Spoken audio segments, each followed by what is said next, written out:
Wait any longer to add a personal touch to your products. Call Romika Laser Engraving and Custom Designs today at 817-400-4040 or visit our website at romikadesigns.com. We look forward to helping you make your mark.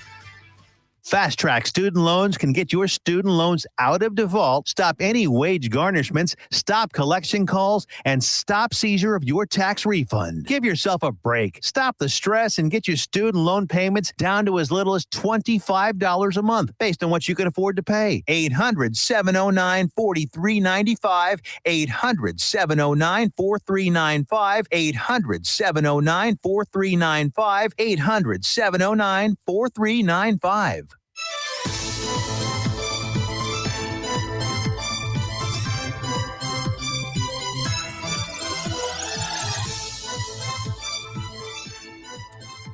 Good evening, Johnson County.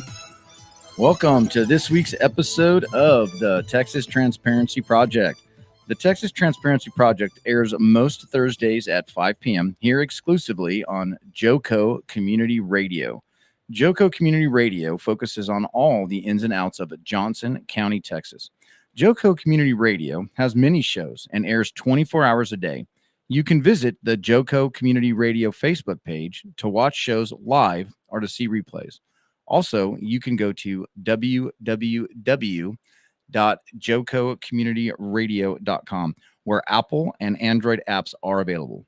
Tune in to get the ins and outs of Johnson County, Texas.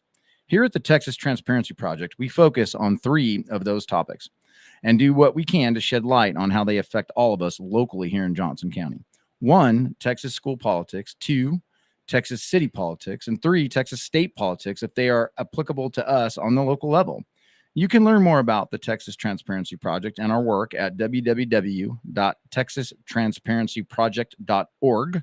We are also on Facebook and Twitter. And for school district resources and help navigating issues with local ISDs, we partner with Families Engaged for Effective Education. Families Engaged works with elected officials on the local and state level, many school districts across Texas, but their real talent is helping parents navigate the complexities of their local ISDs and help them preserve their parental rights. There is no one better to advise and assist all of us on school district issues and Families Engaged. They have a local chapter here in Johnson County and can be reached through their website at www.familiesengaged.org. Tonight is part 2 of a series where we are shedding light on some concerning issues with independent school district police departments. We aired the first episode on October 5th, 2023, and it involved an autistic child and the failure of Joshua ISD and the ISD police to follow the specifics of a 504 plan, effectively violating the civil rights of an 8-year-old.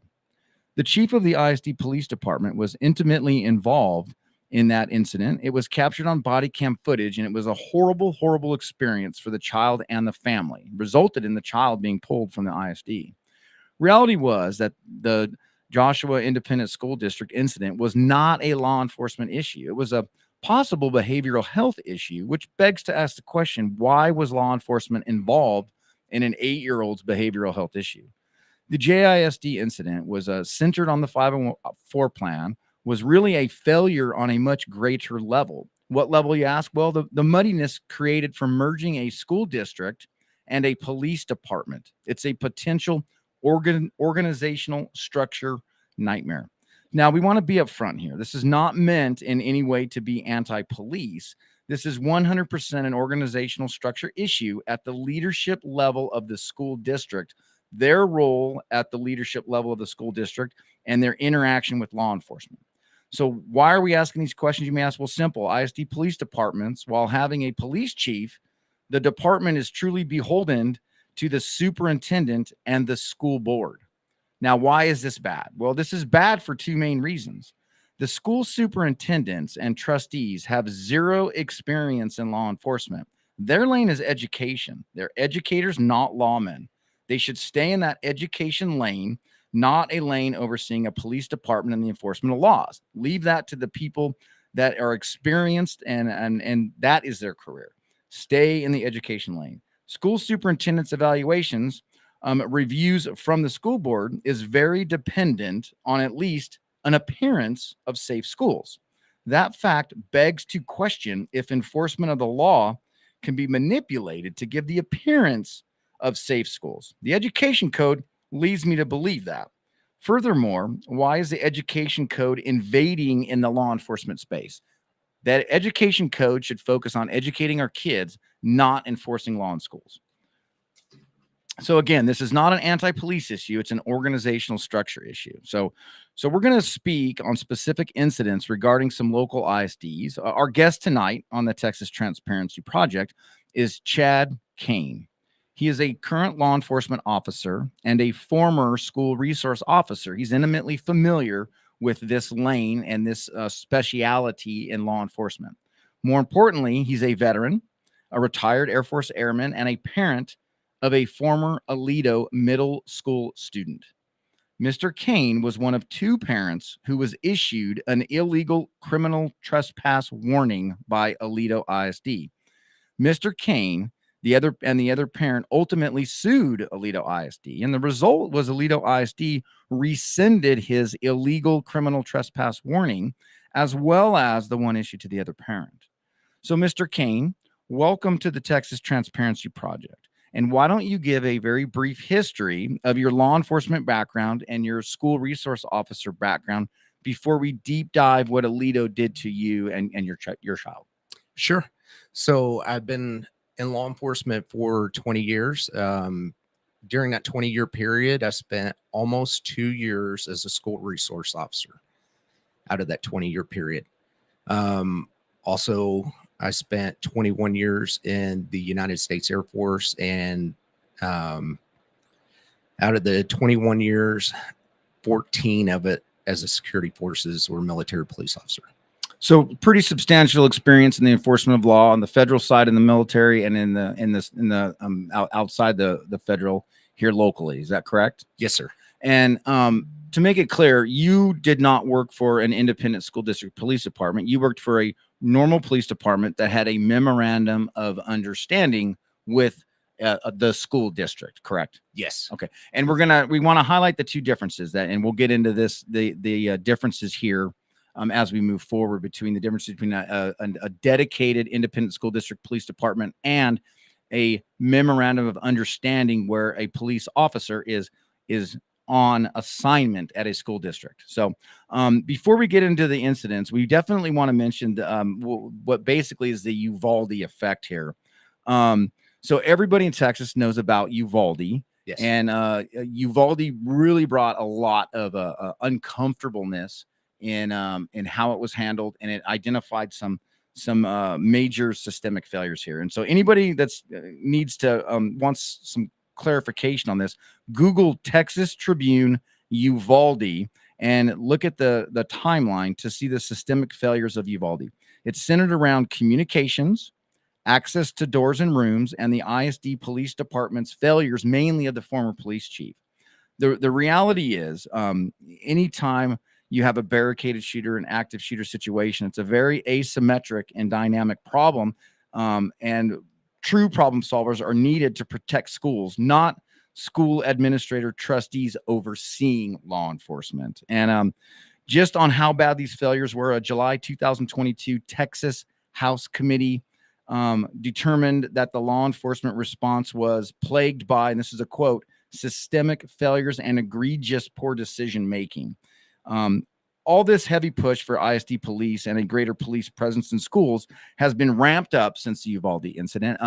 Mr. Kane, while you were assigned as a school resource officer, is it fair to say that Uvalde was front and center in moving forward and in protecting the kids in the school districts? Absolutely.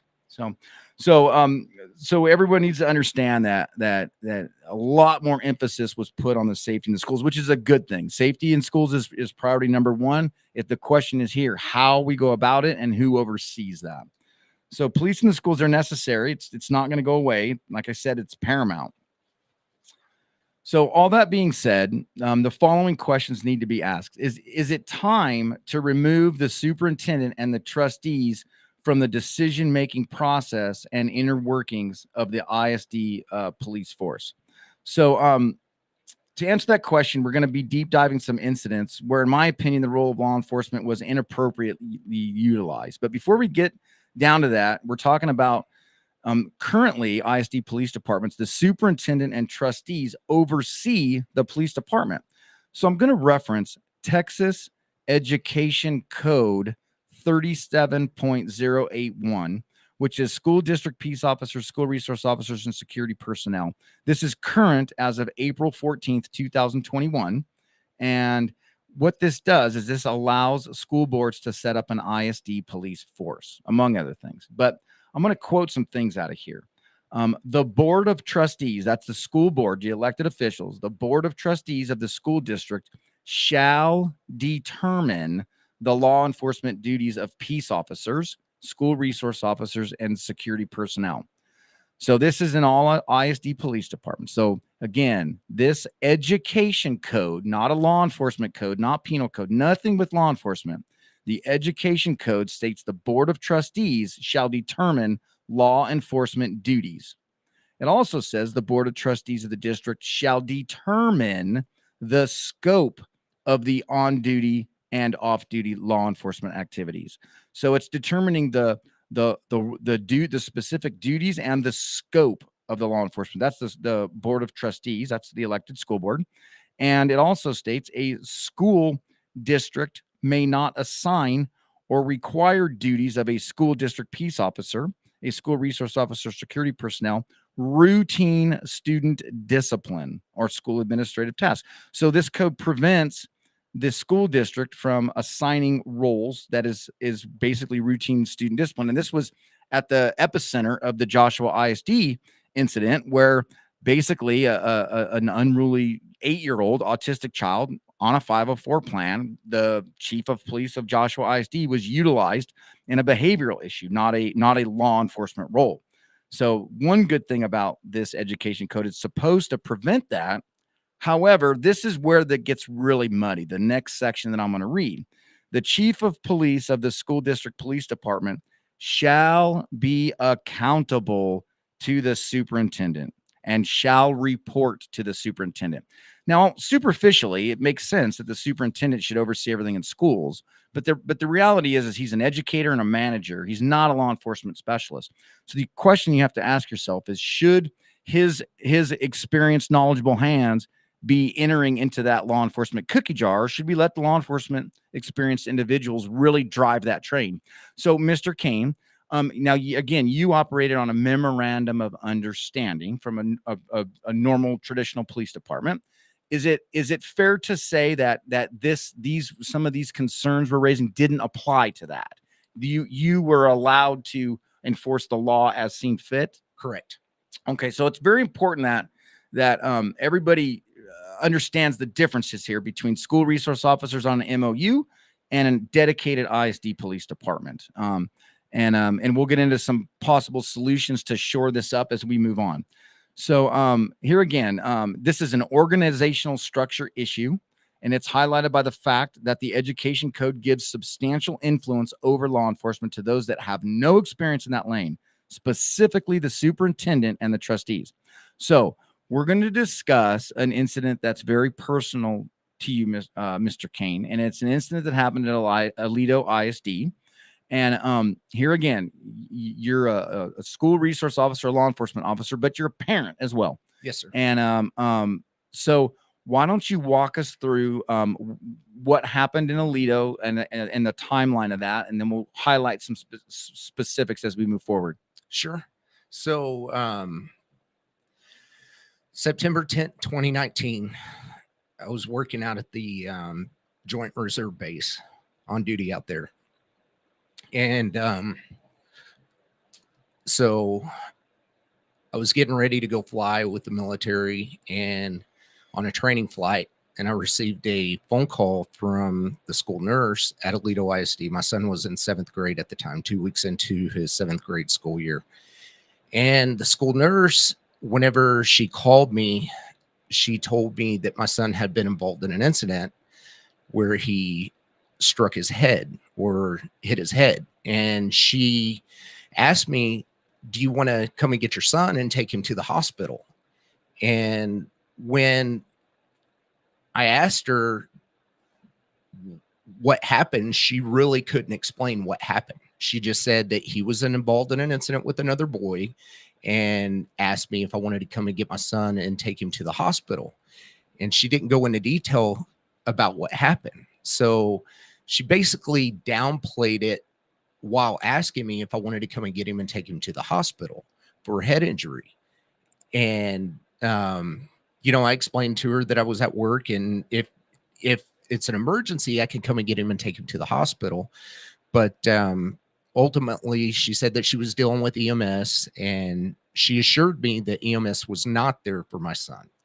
And she told me that she can evaluate him, wait 20 minutes, evaluate him, and as long as his symptoms didn't get worse, then she would call me back and let me know, and we could keep him in school the rest of that day.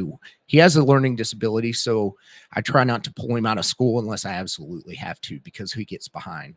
So anyways, I let her go. She called me back about 20 minutes later, and she said that, he was still complaining of dizziness. However, his, pupil size, it didn't change. And she said that she thought that he would be fine to send back to class. But they wanted to evaluate him for concussion the next day. And I told her, I'm totally cool with that. I'll just. And she's a medical expert. You're letting the medical expert make those decisions, it sounds like. Yes. Okay. Yep. So, so I kept him at school, got off work, went and picked him up. The next day, the trainer or nurse up at the school, I think it was a trainer, evaluated. So a him trainer for sports? What kind of trainer? for sports. Okay, so your middle school son was in sports, so this is a trainer. Okay. Yep. She diagnosed him with a concussion. Okay. And so I was kind of getting bits and pieces for my son about what happened. And the night before, he went back to school and was diagnosed with a concussion. But he told me that he couldn't really remember, and that another kid was picking on him. And He didn't remember what happened? right. Okay, he didn't remember the incident that led to the head injury. Right. Okay. Right. He said that he blacked out Okay. during the incident, which led me to believe that more things happen. Well, you have That dizziness, you have memory loss, and you have a diagnosis of a concussion at this point, and this is the next day. Okay. right. So, I started contacting administrators because they really didn't tell me anything about what they were doing with the other kid, who the other kid was, what they were doing to separate them. I wanted to. And your son can't provide information because he doesn't remember. Right. So you're trying to deal with the school to get information on the incident. Right. Okay. He remembered enough. I mean, he told me what the kid's name was. He just said that he had been picking on him, accusing him of making noises, and said that the kid told him, hey, if you make the noises again, he's going to get up and kick his butt. And then supposedly a kid in front of my son was actually making the noises. And then whenever he heard that, the kid that assaulted my son say that, the kid started making the noises louder. Typical. So did you find out what happened to your son and what led to him suffering a concussion with these symptoms? So ultimately I did. So I found out that my son was sitting in his desk, and the kid, after the child in front of him started making the noises louder, the kid that assaulted my son got up, attacked my son from behind, pushed him so hard to where he fell over to one side. He was sitting in a desk with rollers in it. And whenever he fell, he hit his head on the floor, and he got that extra twist from the rollers, which knocked him. Like torque. It's like torque. So it's increasing the velocity. Exactly. So, which I later found out 10 days later that it knocked him unconscious. So now you have loss of consciousness, memory loss, dizziness, diagnosis with the concussion, and you have a basically battery on your son from another student. Right. Okay. But as I was complaining to administrators, because again, I was kind of left in the dark. They weren't telling me anything. I had found out that The child that assaulted my son was a teacher's kid. I found out that he didn't get punished per the code of conduct. And I found out that his punishment was to spend extra time with the coaches. So Was he an athlete? he was an athlete, What sport? football. In Aledo? Yep. Okay. So when I was complaining to administrators and the athletic department, they kept crisscrossing me. So finally, I set up a meeting with the assistant principal. I go and meet with him, and he really doesn't provide me with assurance that they're separating the two children and that. Protecting your son. Yep. Protecting your son. And being in law enforcement, is it fair to say that deceptiveness is in your lane to kind of see? Oh yeah, Did absolutely. you feel they were being deceptive?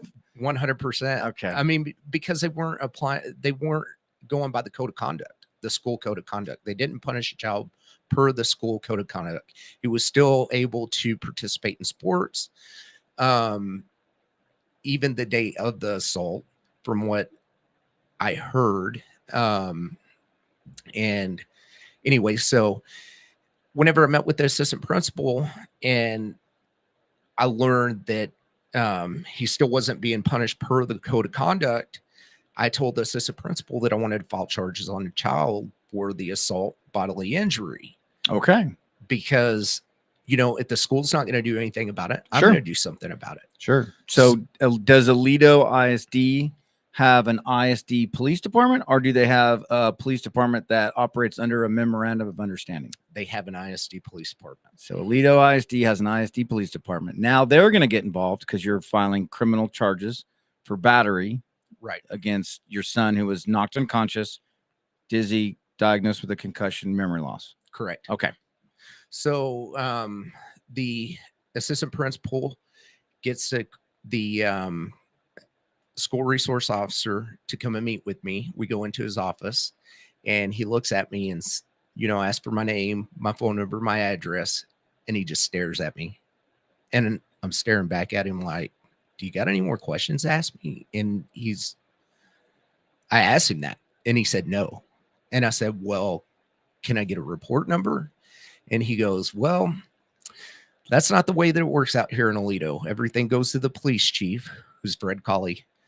And he determines whether there's going to be a report to be done or not. So now you want to file battery against somebody who assaulted your son. The ISD police department's involved. You're being told that the police chief determines what gets filed and what doesn't. And education code dictates that the superintendent oversees the police chief who reports to the superintendent. Am I following? That is correct. Okay.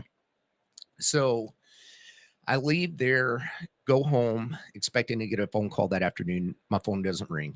I didn't hear anything from the school. I go up to the school the next day, meet with the SRO, and I asked him, I said, hey, do you have a report number for me? And he let me vent. Basically, whenever I was venting that I didn't have a police report number. Like, this is insane. And that's police. That is police officer 101. Mm-hmm. So taking a report is standard operating procedure in law enforcement. Absolutely. It's absolutely standard. You're not adjudicating anything. You're not trying anything. You're documenting subjectiveness, objectiveness, and what happened and what you see and what you hear. That is correct. Okay.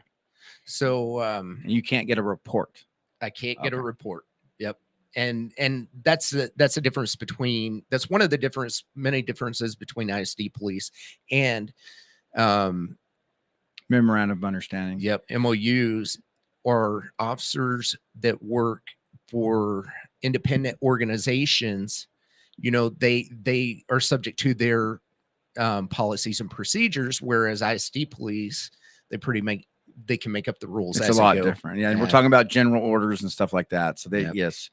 So, okay. So what happened so at some point you get the realization that they're not going to take this seriously and not going to do. Yep. So how does that proceed? Probably about 5 days go by and I'm going up to the school every day and they're not giving me a report number.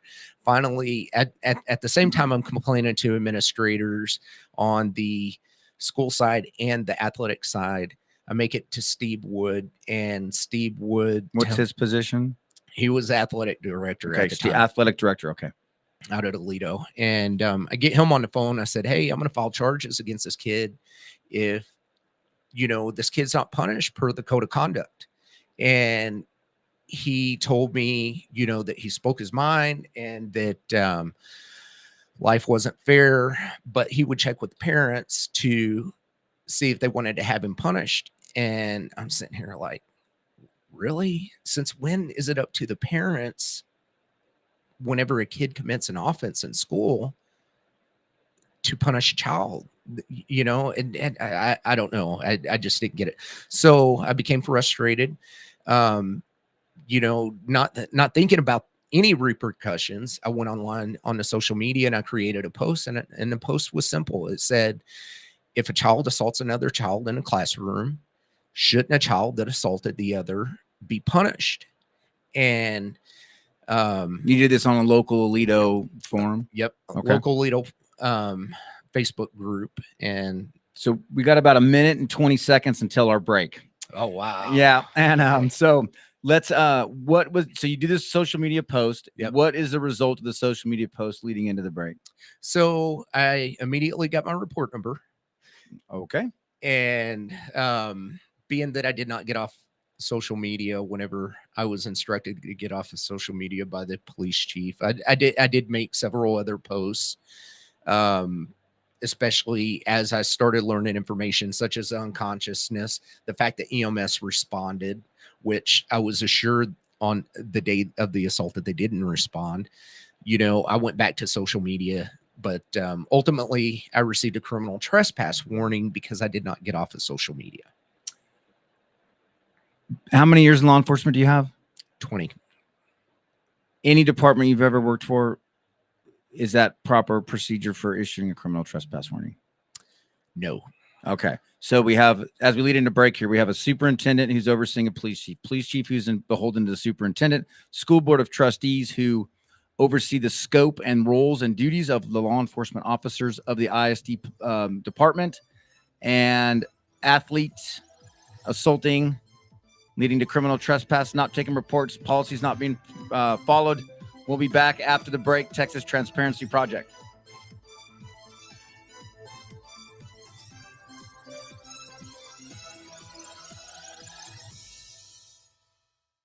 Hey, travelers, do you want to save money on your next flight? Then pick up the phone and call. That's right, call, because the best prices are not online. They're with SmartFares. See, SmartFares has special deals with the airlines. When they have unsold seats, they use SmartFares to fill them. So you get airline tickets at ridiculously low prices. Our prices are too low to publish online.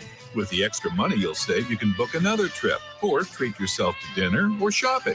So stop searching all of those travel sites to find the lowest price on your next flight. Let one of our SmartFares expert travel agents find ridiculously low prices for you. Call SmartFares today and get the best price on your next flight. Guaranteed. Also, save up to 50% off business and first class tickets. 855-325-1820. 855-325-1820. That's 855-325-1820. Fast Track Student Loans can get your student loans out of default, stop any wage garnishments, stop collection calls, and stop seizure of your tax refund. Give yourself a break. Stop the stress and get your student loan payments down to as little as $25 a month based on what you can afford to pay. 800-709-4395. 800-709-4395. 800-709-4395. 800-709-4395.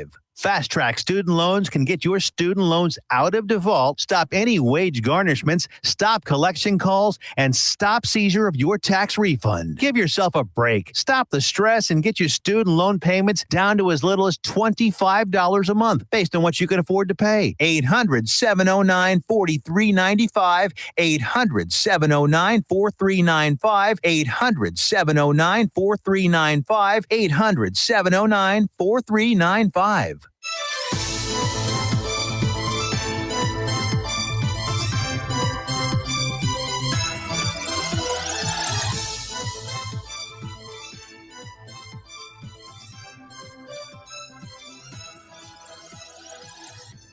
Welcome back, Johnson County, here with the Texas Transparency Project.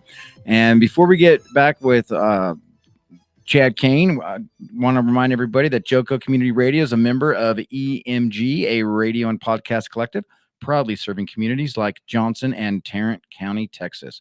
We are live 365 on the TuneIn Radio Network and on our station app. Check out our lineup and more at tuneinjoco.com. We thank our valued partners in helping us amplify the voices of our communities. You heard the commercials. Be sure to connect with Todd Hurd and Associates, attorney at law, and use code JOCO2024, JOCO 2024 for 25% off of your first order at thetiffy.com. And join the Swipe Nation today and save on your credit card processing and swipenationusa.com.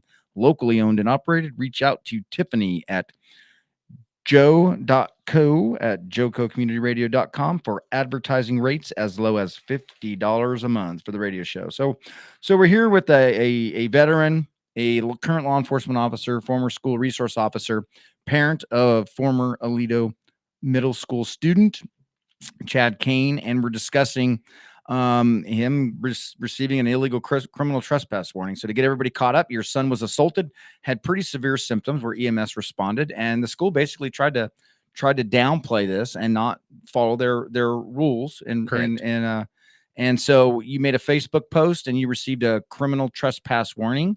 In full disclosure, they tried to say that the Facebook post was a threat. It was ultimately rescinded via federal lawsuit. So obviously it didn't meet the threshold in a lawsuit to quantify that. So bring us. So you've been criminally trespassed for not getting off social media by the chief of police, Fred Cawley, excuse me. That's Fred okay. Cawley, Aledo ISD police chief.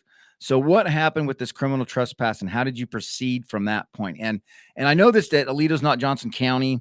We're going to get into some Johnson County schools here and get into this trespass issue because school districts across the state are using this trespass issue as they're weaponizing trespass warnings against parents to get them to keep their damn mouths shut. And the reality is the school districts, they answer to the parents, the school trustees answer to the parents, the superintendent works for the parents, and the parents shouldn't be silenced with the weaponization of trespass. It's happened in Joshua. It's happened in Godley. It's happened in Godley a lot. And this is a problem. And when you have a police chief that's going to answer to the superintendent of a school and the school board trustees who have no law enforcement experience and are very concerned with the image of a school district and very concerned with the appearance of safe schools, it's a recipe for disaster. And so sorry for my rant there, but I'm really passionate about this issue. So you get trespassed. What happened from that point? How did you proceed? And how did it get to a point where it was ultimately rescinded? So whenever I was issued the trespass warning, I knew that they violated my civil rights. As a matter of fact, my neighbor across the street, who is a police officer as well, whom I worked with, he said the same thing. Anyway, so I immediately went down to the sheriff's office out in Parker County and wanted to file official oppression charges. And the sheriff's office said, no, we don't deal with official oppression charges. You're going to have to go to the district attorney's office. So I go straight to the district attorney's office and I said, hey, I want to file official oppression charges. This is illegal. And I met with the lead investigator who used to be the ex-police chief of Aledo ISD, which he was still the current police reserve lieutenant at Aledo ISD. Anyway, so I met with him, and official oppression is basically abuse of your power. So police chief and police officers, they have powers. And this is official oppression would be abuse of those powers in its simplest form. That is correct. Okay. It's a penal code offense. Okay. So I told the investigator, I want to file charges for official oppression. And he met with me and they said, no, you're going to have to handle this in civil court. So I spent the next week looking for an attorney. I finally got a hold of an attorney that gladly took the case, and we sued him. It took probably about a year to get through the process. During that year, I had to drop my son off along 1187. He had to walk across 1187 at the crosswalk, and So probably they didn't even allow you to drop your son off on school property. not even, nope, they sure didn't. And even in inclement weather, they wouldn't let me drop him off on school property. I couldn't sign him up for Little League baseball. They denied all that. So I filed grievances on top of that. I tried to go, as a matter of fact, whenever I got the criminal trespass warning, I tried to go and file, or before I got the criminal trespass warning, I went down to file a grievance at the ISD. So grievance is the appropriate measure for a community member or parent or staff member to basically make a case that there's been wrongdoing done to them by the district, correct? That is correct. So how'd the grievance process go? Well, they gave me the form, and I didn't meet with the superintendent. I believe I met with the assistant superintendent whenever I was trying to go meet with the superintendent At your level 2? at the level 1 to get. I was trying to, because I was told specifically to go talk to the superintendent, but she happened to not be there. And anyway, so I ended up going to speak at a school board meeting where the superintendent She sits in school board meetings. Yep. And basically, spoke for about 3 minutes telling them, hey, drop this illegal criminal trespass warning. They refused to do it. And then my attorney filed suit, I believe, after another grievance hearing, basically after the school board ratified the criminal trespass warning. And then after we filed suit, the superintendent, the assistant superintendent, the police chief, the clerk at the middle school, and the principal, I think the principal, I know those 4 for a fact, they went and complained on me at my police department. So Trying to get me in trouble. people from Aledo ISD, once you filed grievances, wanted to file criminal charges against your son being assaulted, went and basically complained to your place of employment. They did. Okay. After I filed suit. Yeah. So now you're in the middle of a lawsuit. Mhm. Aledo ISD people are filing complaints against you to your department. Mhm. So what happened with the suit? How did that transpire? So we started out in state court. Whenever we finished in state court, the state court judge ruled against the school district. And then the school district moved the lawsuit to federal court in hopes that the federal court judge would go against the school district. The federal court judge called a hearing between the attorneys, the very first hearing. And as a matter of fact, my attorney called me. He goes, Chad, I haven't had a hearing like this. I've been a lawyer for 20 plus years. This is only the second hearing that I've ever had like this in front of a federal judge. And I asked him, I said, do you mind if I go, Bill? I'd really like to be there. Well, that's my attorney's name. But he was like, I'd really like for you to set this one out. So I set it out. He called me at the end of the hearing and he said, you will never believe this. A federal judge ripped the school's attorney, to pieces, saying that they needed to drop the criminal trespass warning. They refused to drop the criminal trespass warning. So the next hearing that we had was the injunction hearing. So you file a lawsuit. State court says, school district, you're wrong. This is bullshit. Yep. You filed you violated civil rights. The school district says, well, we don't care what the state court says. We'll go to federal. That's their right to do. Yep. And then the federal judge says, basically, you violated the civil rights. You need to drop this. The school district still doesn't want to drop it. That's correct. Where do we go from there? So we had the injunction hearing. We spent a day in court, and the federal judge wrote a 20-page opinion about how they violated my civil rights. And then they rescinded the criminal trespass warning, and obviously the lawsuit was dropped. So it took 2 different courts, 3 times, and the court's telling the school district they violated your civil rights, and then they finally wrote an opinion, a 20-page opinion on how they did it, and then the school district finally did the right thing by rescinding the criminal trespass warning. So at that point they had no choice. So after that, Was there any discovery that went on? Was there any discovery or depositions that went on with any of the school district employees? Yes. Can you walk us through what those depositions basically stated and how those contributed to this? Absolutely. And who did them? So I think Fred Cawley, Aledo ISD police chief, and Susan Bond, the Aledo ISD superintendent, were deposed. They were. Okay, so how did that go for them? So Cawley testified under oath during deposition that he couldn't arrest me for assault by threat, terroristic threat, disrupting school operations, anything. For a Facebook post. Okay. Yep. For Facebook posts. He completely changed his testimony in the U.S. District Court for the Northern District in front of Judge O'Connor, citing he had a bad day during deposition. Cawley told O'Connor shortly after it was brought to his attention that he was a defendant in a case that the Texas Rangers did an investigation and said that his actions were not illegal. That was false. He lied.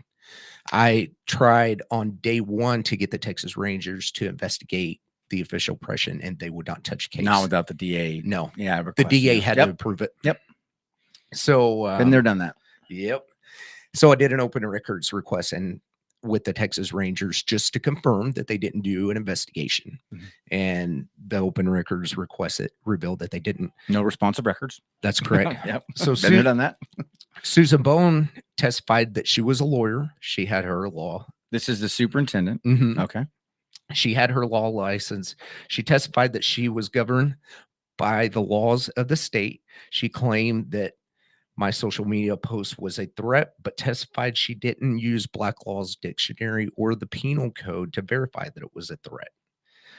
She wrote a notarized written statement to the police department that I didn't try to make contact with her, which she also testified in the U.S. District Court in front of Judge O'Connor that I never tried to make contact with her. I actually went to the administration building whenever I got the level 1 grievance as evidence in Lynn McKinney's statement to my police department. That's an Aledo staff member. Yep. Okay. That's an Aledo staff member. Also, my attorney tried to make contact with her prior to the date of the statement that she provided to the police department. And also I spoke at the hearing. The hearing. Yep. So you get through this whole lawsuit thing, and your outcome's great. And the criminal trespass warning. So there was also another parent involved in this. Yeah. So the other parent, did the same thing happen with them? So not the incident, but the outcome. Yeah. The outcome, they rescinded his criminal trespass warning as a result of my lawsuit as well. And his circumstances were essentially the same as mine. His child was getting picked on. He caught administrators lying to him. And then he was issued a criminal trespass whenever he confronted the other parents of the child on social media. And anyway, so he and I went to file charges on the police chief and superintendent for official oppression again after I won the lawsuit, or prevailed in a lawsuit. And the Parker County Sheriff's Office, they finally did a police report. They held on to the police report without doing any investigation for about 2 to 3 months. And I think that they did this, in my opinion, I think that they did this because they thought that the statute of limitations were going to expire. Then they forwarded it to the DA. The DA called Aaron Smith, who is the other parent that received the criminal trespass warning, and told him that they were going to drop the case.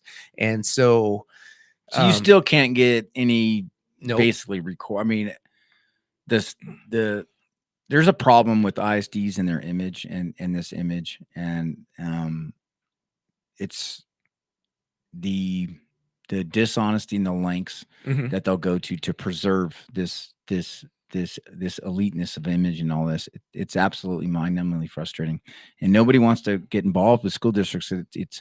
Any criticism is looked at as attack on the kids, and that's just not the case.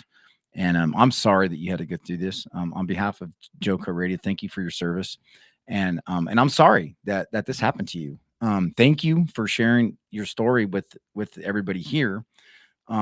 And your story is really not unique. And you've run into other people that have had very similar instances to you. And one would be in White Settlement ISD. Yes, that is correct. So a brief history of White Settlement ISD is, well, on a band event, the band was on a field trip to a movie theater in Lake Worth, outside of school property, and they were actually left without transportation. And this was up to 10:45 at night. And parents started getting notified, and parents started responding, going to pick up their kids. And one parent decided to do what? So he decided to record that their children got left at the movie theater without a $12 gas $12 in gas ride home. He was upset about that, so he started to record. Another parent went over and confronted him about recording. The band director went over there about recording at a movie theater, and then he went to file a grievance, I guess, against the band director that next Monday. This all happened on a Friday night. And whenever he went to file a grievance, they issued him a criminal trespass warning. And the reason why I know about this is because my attorney represented him after my lawsuit. So you have pretty direct knowledge of this. This Sure. isn't hearsay. Okay. No. So parent went to file a complaint that children were left in Lake Worth 10:30 at night without transportation back to the school district, unbeknownst to the parents. Goes and files a complaint and is issued a criminal trespass warning. I don't know if he filed a complaint about about being left at the movie theater or about the incident with the band director. I think it was about the incident with the band director. Okay, but when and file a complaint, it's his right to file a complaint. That's Absolutely, the reality of it. So and then he received he got a criminal trespass warning. So he's not trespassed at this point, right? So he ends up getting another one. He did. How did he get another one? So he appealed the original criminal trespass warning, and then on appeal, whenever he went to turn in the paperwork, he was issued another criminal trespass warning whenever he went to turn in the paperwork. So he's now got 2 criminal trespass warnings for trying to exercise his rights based on board policy. I'm assuming the complaints were grievances. I'm going to assume that's a complaint form. So so he ended up having to file a federal lawsuit too. Now he ended up becoming a thorn in the district side, his right to do so. He wasn't violating any laws, but am I right to hear that they actually prevented him from voting? They did attempt to prevent him from voting. I don't know if they actually succeeded in that, but I know according to him,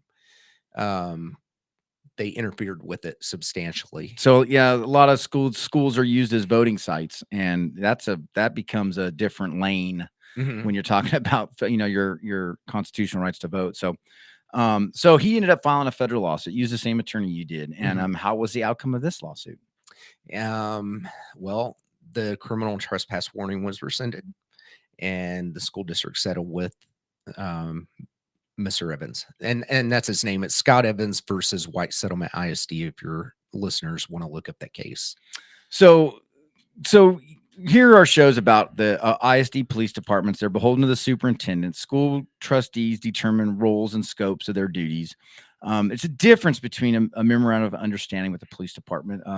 Those can get down some shady lanes too, but they're a lot more control, considering the parent department and the originating department is more of a law enforcement centric entity that oversees this. The reality is that while these are 2 gross examples that went to federal lawsuit, the amount of people that have trespassed, most of them don't have the resources or the knowledge to really go down the lane of litigation. And the reality is that at some point people need to ask themselves, is there abuse going on with these, misuse of these ISD police departments to, whether it's to protect image, protect the person at the school, whatever. I'm going to bring up another incident that happened here in Johnson County. You're not familiar with this, but go ahead. Can I touch on something? Sure, with that? absolutely. So with the White Settlement case with Scott Evans, and this is hearsay, but I've heard this from numerous people. The police chief, he ended up resigning or retiring, from what I've heard, as a result of the lawsuit with Scott Evans. because the superintendent ordered, from what I've heard, the superintendent or assistant superintendent over in White Settlement ordered the police chief to arrest Scott Evans whenever he was holding up a sign on a sidewalk off school property. So once he was trespassed, he was holding up a sign to make the school district look bad on public property, not on the school district property. That is correct. Okay, and then so which I respect that. If that's the case, if he resigned as a result of that, I respect that, because Colley over in Aledo, absolutely, you know, that good on him if that's true. He you know, Colley sat there and lied. I tried to get him put on the Brady list. Well, he had a bad day. Yeah, He had a bad day. he had a bad day. Had a bad day. And they won't even add him to the Brady list out there in Parker County. They won't even add the superintendent Susan Bone to the Brady list. But I apologize. So No, I just want to touch on this those, it's about the Brady getting your story list out. I'm just trying to get as much context as we can. No, you're good. So the Brady list, it's if an officer is deemed unreliable for honesty and truth, right, they're put on a Brady list, which can influence how they can testify in future court cases. So the reality is that these ISDs are more concerned about their image and protecting this little echo chamber that they create for themselves. And we have to ask ourselves, is there abuse with ISD police departments? And so Uvalde raised tons of awareness for local agencies, and a Johnson County School District, and they had a Valentine's Day incident, and last Valentine's Day, and it was mutual aid was requested for a possible shots fired, and it ended up being pop balloons. Thank goodness. So it ended up not being pop balloons, but the responding agencies could not get into the high school. There was no keys for mutual aid. Joshua PD, it was Joshua ISD, and the Joco sheriffs could not get into the building. So here, this is, everyone's in the wake of Uvalde. Everyone wants school safety. There's a lot of collaboration going on with agencies trying to work through friction points, but you can't really test or prove anything until you're put in that position. And the reality is that during the post-event, after actions reports, it was highlighted that that responding agencies couldn't get in. So traditionally somebody will let you into a school district, but if individuals inside are sheltering in place, if individuals inside are hurt, shot, if the school resources officers can't respond because they're engaged or whatever, there has to be a way to get into the school district. So the recommendation was made that that deputies with the sheriff's department have key access to all the school districts so they can respond via mutual aid. And every single school district in Johnson County provided access to the sheriff's department except for this one school district. And here again, you want an ISD police department. Nobody's going to argue the need for officers in schools. No one's going to argue that. Everybody wants kids safe in school. The question is this being misused and abused? And are superintendents and school trustees making decisions in the law enforcement lane that they don't belong, don't have experience in, and not relying on their subject matter experts or law enforcement entities? Well, Bone testified, or Colley testified, that he was ordered by Bone to issue the criminal trespass warning to me. That's what he specifically testified to. And the reason why I wanted to tell you this is because, with ISD police departments, they don't have internal affairs like regular police departments do.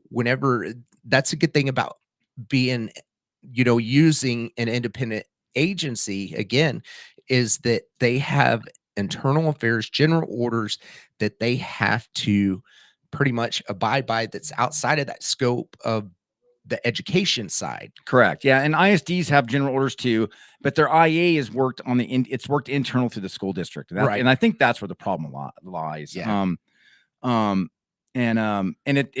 We forgot to touch on that earlier. The fact that that in the deposition, in a legal deposition under oath, the police chief stated that he was ordered to file the criminal trespass warning against you. Mm-hmm. And then didn't in the depositions also it come out that there really didn't have a reason to do it. And so here again, we got to get a handle on the control of these ISDs.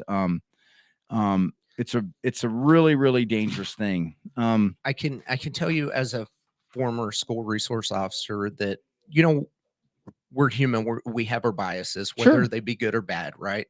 So a lot of administrators or teachers, whoever you want to, you know, teachers or administrators, they form biases with these kids. They get to know these kids, they form biases with them, and you know, they could be good biases or bad biases. And Sure. a lot of times they do act on them. And the good thing about having an independent police department is because of the policies and procedures of an independent police department, it basically helps get the biases, whatever you're dealing with law enforcement Sure. matters, out. And you don't want, I mean, you don't want any biases coming in there when all hell breaks loose. If it, you know, if it unfortunately ever does, you just Right. don't need that. You just don't need that extra dynamic in an already really unstable and asymmetric environment. You just really don't.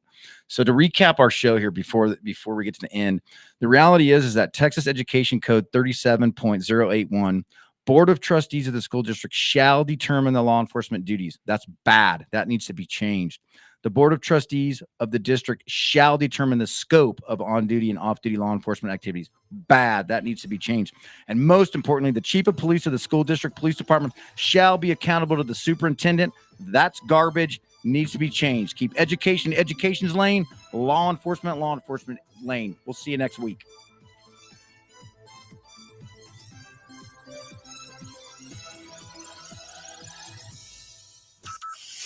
From Burleson to Venus and Grandview to Godley, this is the voice of Johnson County, Joco Community Radio.